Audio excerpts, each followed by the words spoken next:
You can sleep 8 hours and take the weekend off, cancel plans, lie on the couch, and still wake up feeling like your battery is stuck at 12%. And this is because burnout is not always a sleep problem. Sometimes your body is resting while your brain is still running a full shift. Burnout happens when stress and pressure, responsibility, uncertainty, and mental load stays turned on for too long without enough real recovery.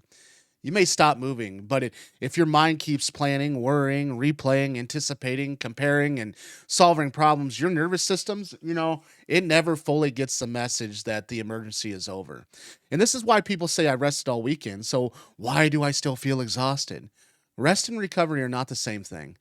Rest is stopping activity. Recovery is restoring the system that activity drains it. And if your problem is physical exhaustion, sleep may help. And if your problem is emotional overload, decision fatigue, lack of control, constant stimulation, or chronic stress, spending more time in bed may barely touch the real issue. Think about your brain like a phone with 20 apps running in the background. The screen may be off, but the battery's still being drained. Unfinished tasks, bills, family concerns, notifications, messages, deadlines, and the feeling that you should always be doing something can keep those mental apps open. Even when you sit down, part of your mind is checking what is next. And that's the creative cognitive load.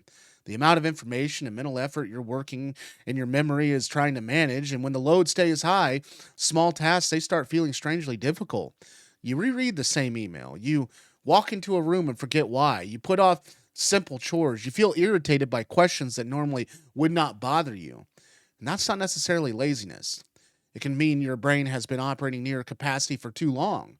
And another major factor is stress chemistry. Your stress response is designed to help you handle challenges in short bursts. It's useful.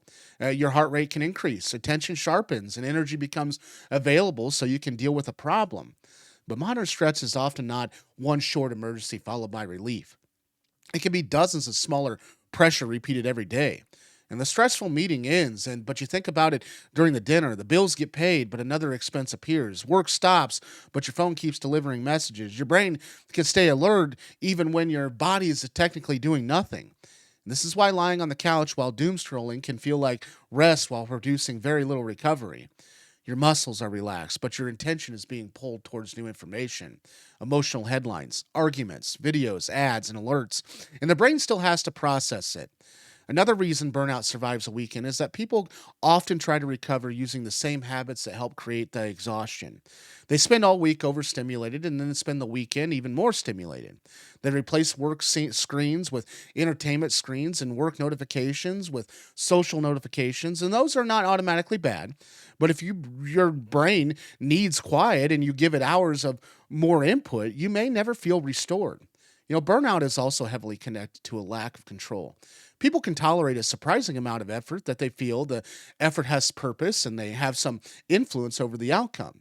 Exhaustion becomes heavier than you feel trapped, ignored, powerless, or unable to change the conditions creating the stress. And this is why two people doing the same workload can experience it differently.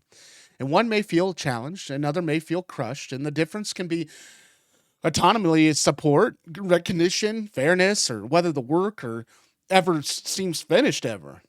Burnout can also grow from emotional labor. The effort involved in managing your emotions while dealing with others people who must stay calm during conflict can burn huge amounts of mental energy without doing anything physically exhausting. Smiling when frustrated, staying patient when someone is angry, listening to problems all day, or constantly monitoring how other people feel can drain you in ways sleep alone may not repair. And when there's a decision fatigue from the moment you wake up, modern life can become a nonstop series of choices. What do I answer first? What do I eat? What bill do I pay? Should I respond now? What should I watch? Every decision uses some mental energy. And when you are overloaded, even choosing dinner can feel ridiculous. Reducing unnecessary decisions can therefore be restorative. Routines, meal planning, automatic bill payments, scheduling work blocks, and simple boundaries can remove tiny choices from your day. Real recovery requires matching the type of rest type of your matching the type of rest to the type of exhaustion. That physical fatigue. It needs sleep, hydration, nutrition, and sometimes gentle movement. You know, Mental fatigue may need an uninterrupted time, fewer notifications, less multitasking, and periods without consuming new information. Emotional fatigue may require honest conversation, support, boundaries, or distance from relationships that demand constant emotional management. Sensory overload may improve with silence, dimmer environments, time outside, or being away from screens. Social exhaustion may require solitude, while loneliness may require meaningful connection. But more sleep is not automatically the answer to every form of tiredness.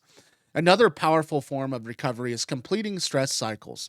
Stress creates activation in the body, and sometimes the body needs a clear signal that the threat has passed. Walking, stretching, deep breathing, laughter, time outdoors, and safe social connections can help shift your state. You do not need a wellness routine. A 20-minute walk without your phone may do more for your nervous system than 2 hours of scrolling while telling yourself you are relaxing. Boundaries matter too. If works can reach you at an hour, your brain never knows when your work is finished, and every notification feels urgent. Your attention never gets to settle. Creating a clear end to the workday, silencing non-essential alerts, protecting parts of your evening, and giving yourself periods where you are unavailable can create psychological separation between effort and recovery. And your brain needs that transition. You cannot operate in performance mode 16 hours a day and expect one long sleep to erase the effects. It also helps to stop treating productivity as proof of worth. Many burned out people feel guilty while resting. They sit down but mentally stack themselves for not doing more. And that turns rest into another stressful activity. And recovery requires permission to temporarily stop reducing, fixing, optimizing, and proving yourself. That does not mean abandoning responsibility. It means recognizing that recovery is part of the functioning, not a reward you earn after becoming completely depleted either, okay? So, if you consistently feel exhausted despite adequate sleep, especially if it is severe, persistent, or accompanied by other symptoms, it's worth talking with a healthcare professional because fatigue can have medical issues and cause medical cause. But for many people, the missing piece is understanding that the burnout is not solved by simply becoming horizontal. You recover by reducing resources overload or sources overload, creating boundaries, lowering unnecessary stimulation, restoring a sense of control, and giving your brain the kind of rest it actually needs.